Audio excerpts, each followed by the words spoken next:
Alright, so today's agenda, we finally got the sander out, and we're going to introduce the sander to the Cutlass, finally, because it's time. But we're going to start with this fender, so we got to take this turn signal housing out. I'm not really going to worry about taking this piece off. I'm going to leave it on for now.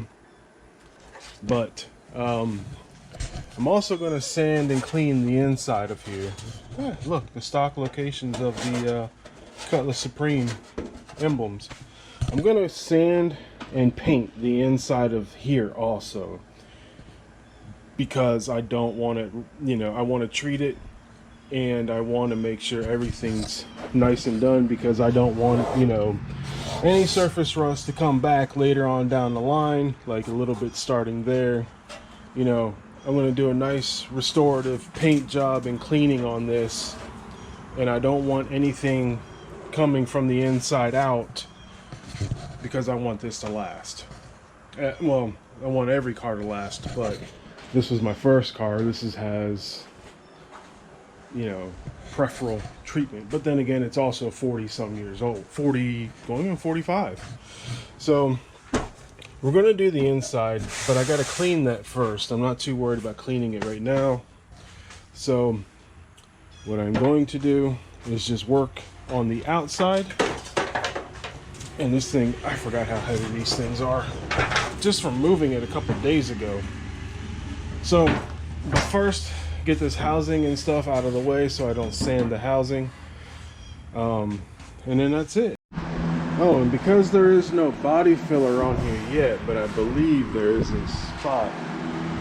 I'm not sure if it's on this fender or the other. Yeah, there's two little spots up here that are going to need it, but they're not going to need that aggressive. I'm just going to start with 120 and see how it goes. But if it needs them more aggressive from there, I'll do it. But we're going to start with 120 and work our way from there. And I used my little spray bottle and a rag and got it wiped down. So, all right, time to go. You never really realize how many stone chips and stuff are in cars, fenders, bumpers, or anything until you really start sanding it. I mean, I'm just glad I wish I had gotten this sooner.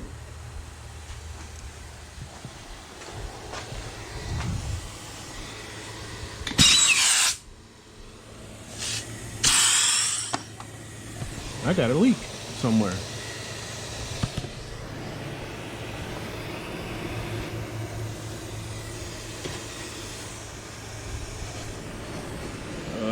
Yeah.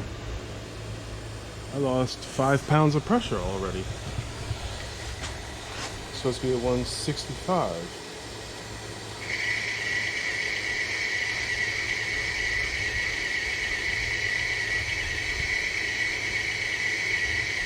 Okay.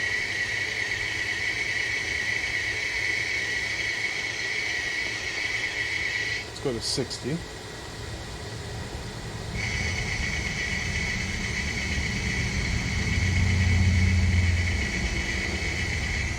We'll be back in a second.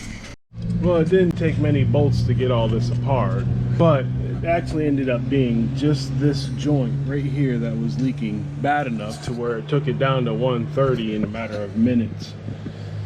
So tighten this up. Is probably from this unit here moving side to side, just have loosened it.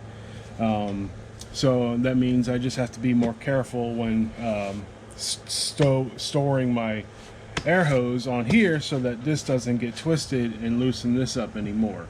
So my fault. That's all right. We know now. Easily fixed. So no other lines, nothing else leaking, and the pressure has been holding. So we're good to go. Now hopefully we won't lose air pressure, and then we'll have to come charge up so often now, and it'll charge up faster. Dang. All right. So, before I was so rudely interrupted, I'm glad being interrupted again. I'm glad I don't have to do, I'm not doing this by hand, and I wish I had gotten this sooner, because all these little rock chips everywhere that I'm finding, especially down here, man. But I came up with an idea. What I'm going to do is, I mentioned before, I'm leaving the holes, so if I do find the chrome pieces again, I'll put them back on. But so that they don't get worn off, they're like the plastic little Christmas tree things that hold this piece in. I'm gonna buy a bunch of those, paint them the color of the body, and I'm just gonna use them to plug the holes up, so that the holes are protected, especially, you know, down here and along the rocker panel and everything else along the bottom of the car, to protect all the holes, so that the holes don't wear out and rust out. If I don't find any chrome, I don't find any chrome, so that way they at least stay protected and never rust from the hole out. You know, they really didn't do it here, but you know, at least it's a step of prevention. At least it won't get on the inside, yeah, like it did. Yeah, oops, right in the face. At least it won't get on the inside like it did there. So, but that's what I'm going to do with that. And now that the compressor's fixed, let's get back to sanding this thing. Okay, because I was rambling on in the last one, I'm just going to do it over again. Tomorrow, I'm hoping to be able to sand or scuff the inside of this to where I can at least prime it and have it painted, you know, wash it tomorrow, because we got some good, well, let me just try to flip this the easy way without killing myself or making any more work to the fender get done. We got a lot of it done today. All the old paint is off. Very little spots. That's my main goal.